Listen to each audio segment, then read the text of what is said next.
ইয়ে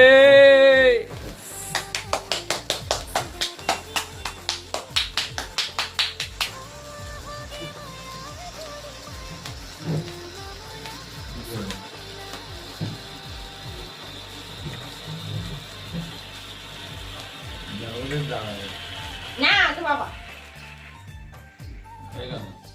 তুলে না, ওটা তুলে না।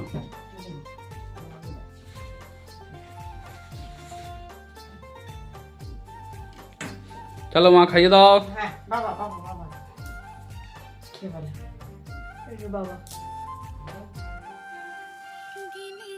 বাবা খাওয়াও। এ কে রে? কে রে আরে কাঁচাটা খাওয়া মাকে। খাওয়ালাম তো। ঠিক আছে একদিন খেয়ে উঠেছি তো গা গুলিয়ে যাবে এই একটা স্পেশালি